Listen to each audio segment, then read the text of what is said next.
Hi guys, and welcome back to Photoshop Lessons. Today, I'm going to show you my walkthrough process of how I create my drawings, and I'm going to do another workshop of part 2 of the Photoshop lessons so that you can follow along on how to use Photoshop.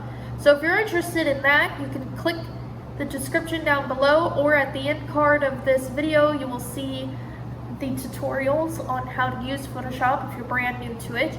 But for today, this is for a little bit more, I wouldn't say advanced, but more intermediate style of art. So if you are more intermediate and you would like to know how I create my drawings, I'll take you through. To begin, I like to loosen up a little bit, so I have already done a sketch here just to kind of warm up my hand a bit, but on this side of the page I always just kind of like to do some circles just to kind of like, you know, warm up my creative juices, just let them kind of flow a little.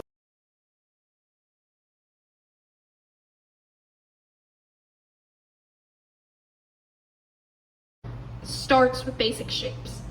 So I love drawing horses, and obviously that's what I'm going to draw today, but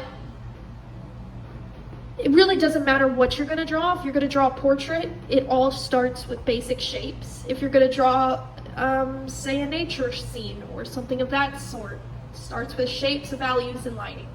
So those three things are going to help build your sketch. And then once we bring the sketch into Adobe Photoshop, we'll be able to tweak those few things. And if you find any minor flaws in your sketch, it doesn't matter because you can go into Photoshop and fix them. So let's begin.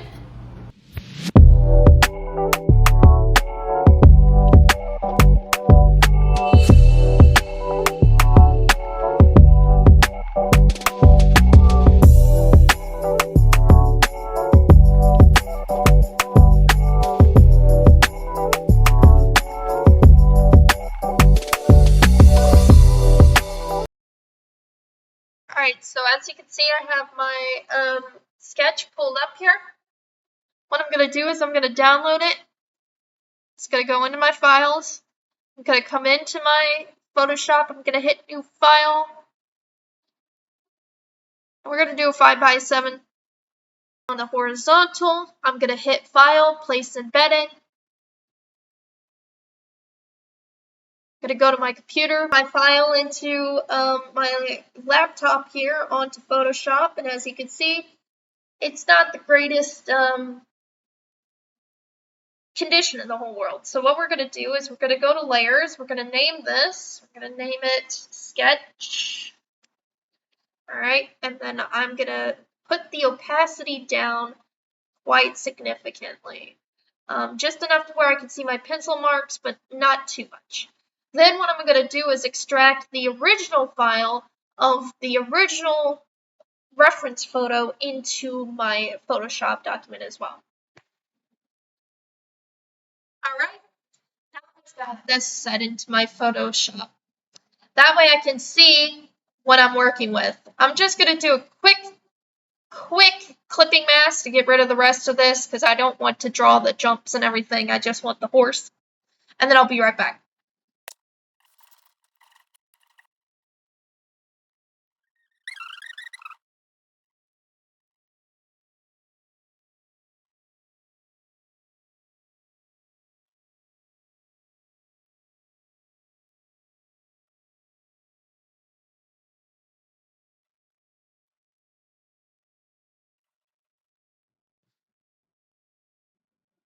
So I have now done a clipping mask onto this horse. I'm going to put my sketch in front of the original reference photo, and I'm going to compare the two.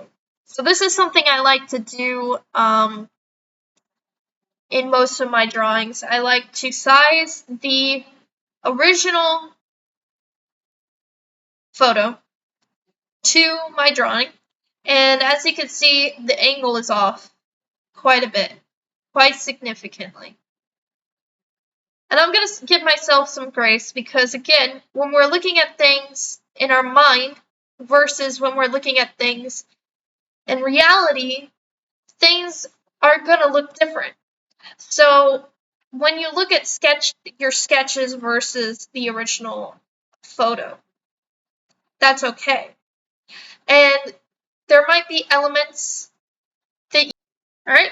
So what do we see here when we examine both of these drawings? Well, I could tell you what I see, and this is my own work, so I could tell you my mistakes quite easily just because I was the one who drew it. What I'm going to do is I'm going to put my mistakes in red. This is what I always do. Red means wrong. Alright? And the back should be ending just right about here. And I also did the top line too high here, okay?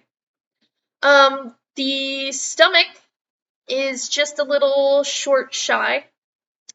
And the feet are also something that the hooves are something I would like to work on.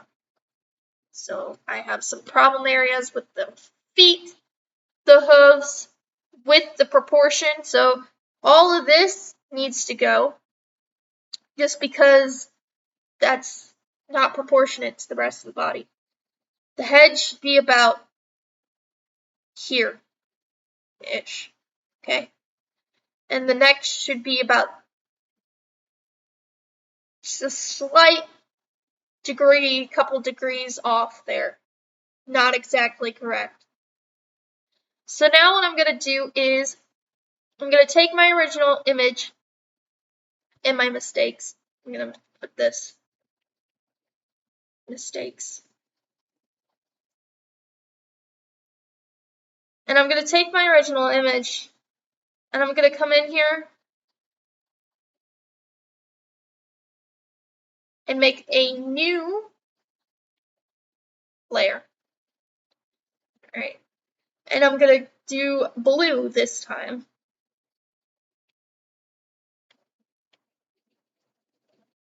I'm going to come in here and just put in some of these shapes.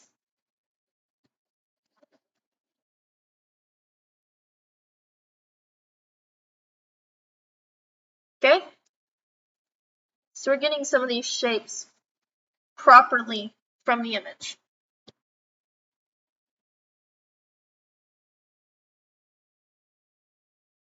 That should never, just let that go, because in the long term, finding those mistakes is going to help you because it'll train your eye to find where you went wrong compared to where you went right. So as you can see here in the body, I didn't do too bad. I mean, I got the general consensus of the pose down. There are some things that I want to tweak though. So what we're going to do now is get our black out here, okay? And we're going to start sketching in Photoshop. With the information that we have, I can now use my sketch to create my original work, but also in the correct proportions this time. So what I'm going to do is start with the head. Okay? So I'm going to put this on top of everything. This is going to be our outline, our line work. And I'm going to take my sketch and I'm going to shrink it down just because I want to draw my original sketch, right? I mean, it's my work. I want my work to be proportional, but I want you guys to take away the basic shapes. So I do use the original image, but I don't trace it. I use the shapes from it.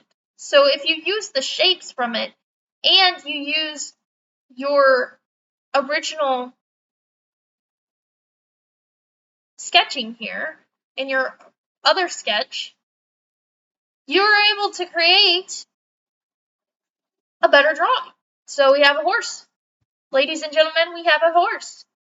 From here, I'm just going to do an easy shot straight through.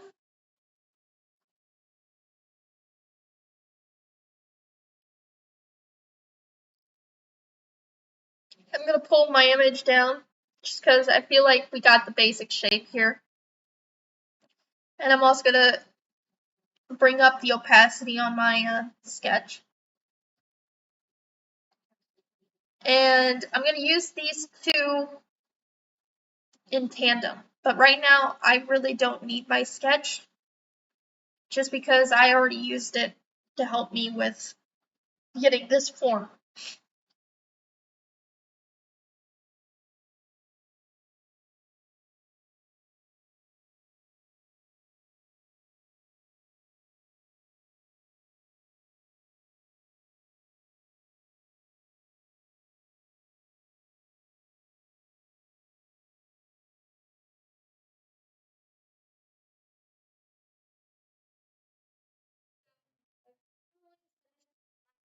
Third sketch.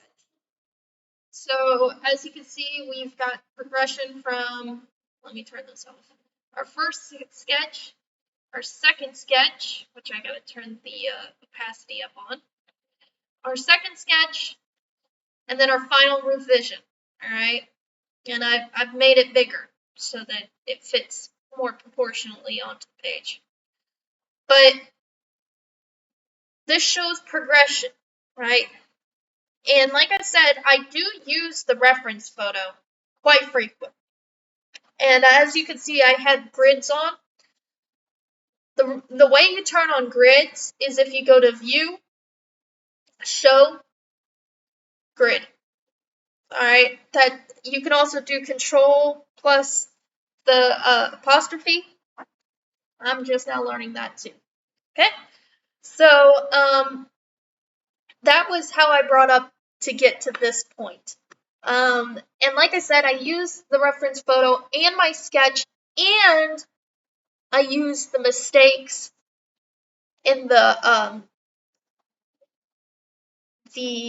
proportions I used.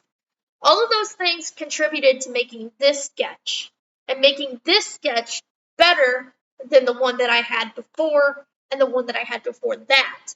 Because the original image was just a little bit janky, a little bit wobbly, not the greatest. I mean, if we look at it here, you can see the proportions are not great. And also we can see that the head is too long. We can see that the neck is too long. The head is not compared to the rest of the body. The head was too big. The legs were too short. So I've done all of that, fixed all of that. So if we bring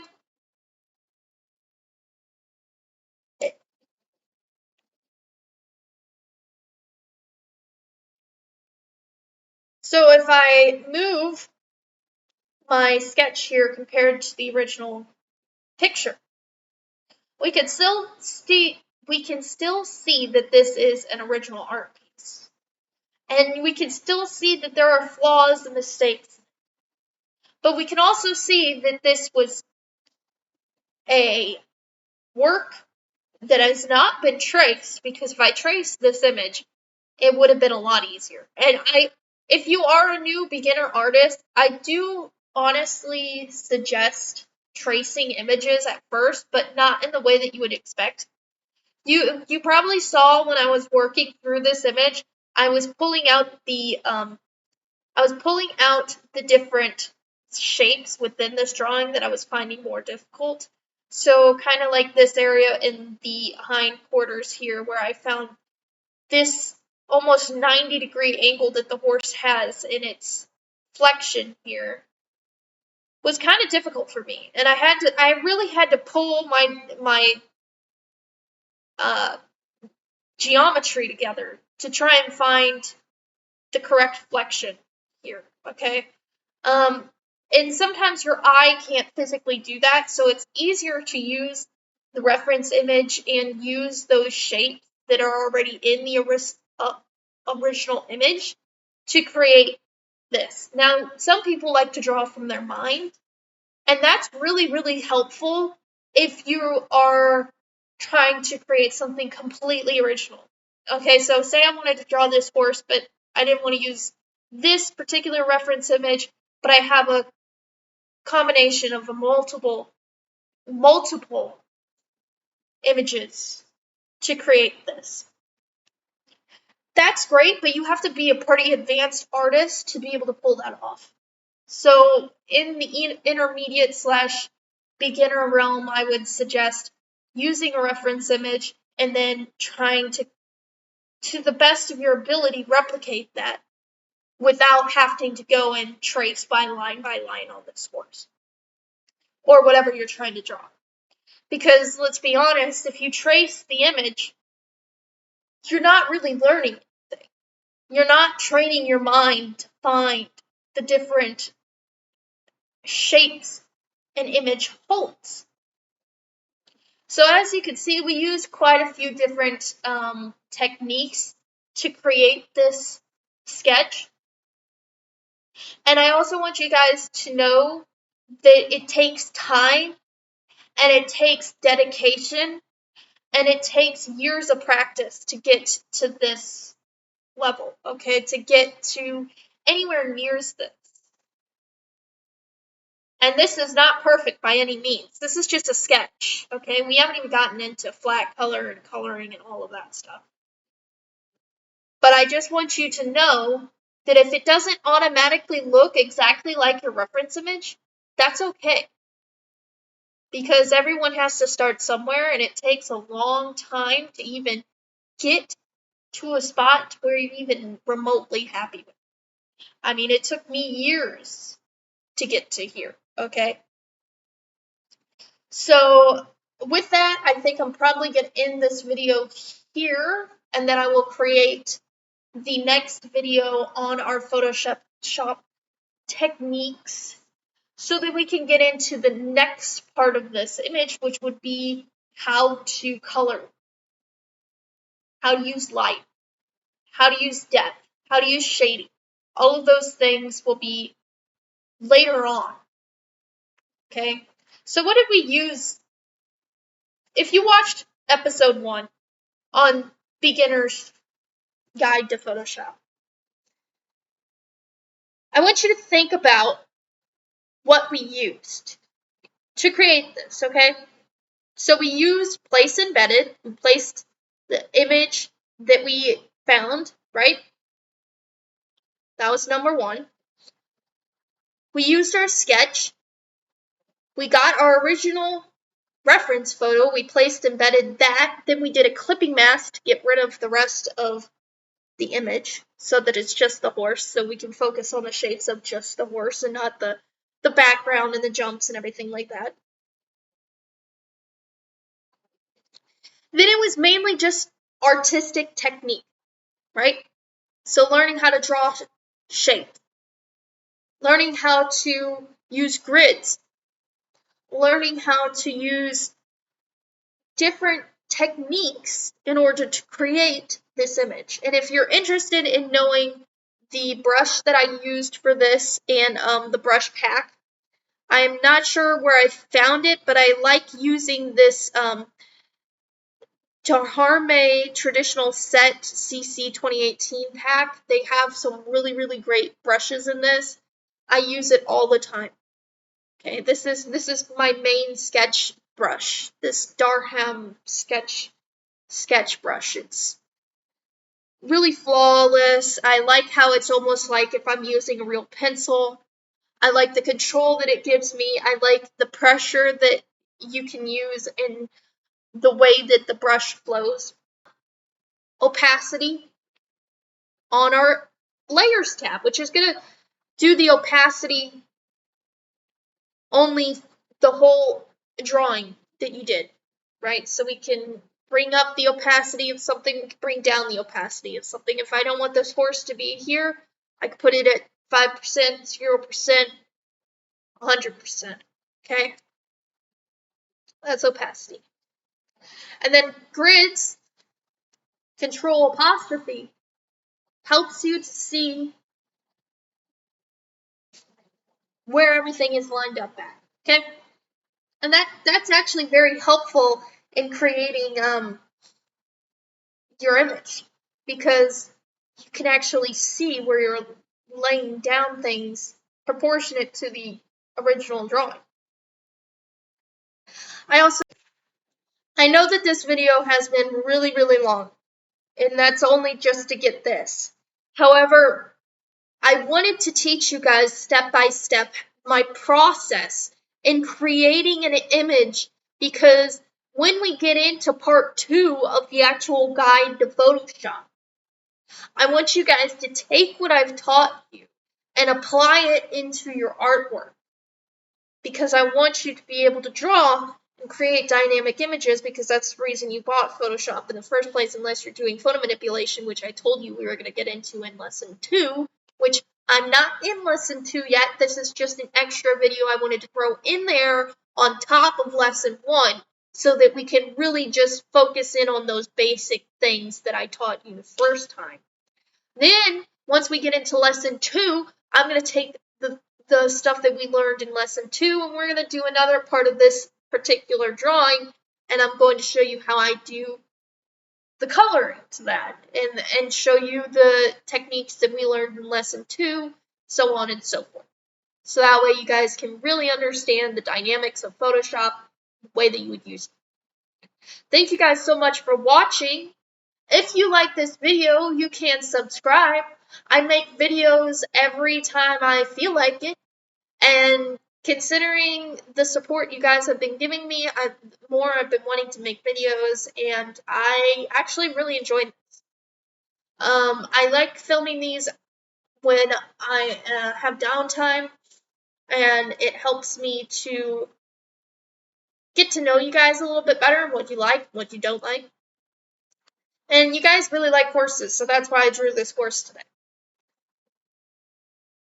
If there's anything you want to know in the comments, please leave it down below. I would be happy to be able to explain it in my next video and in the comments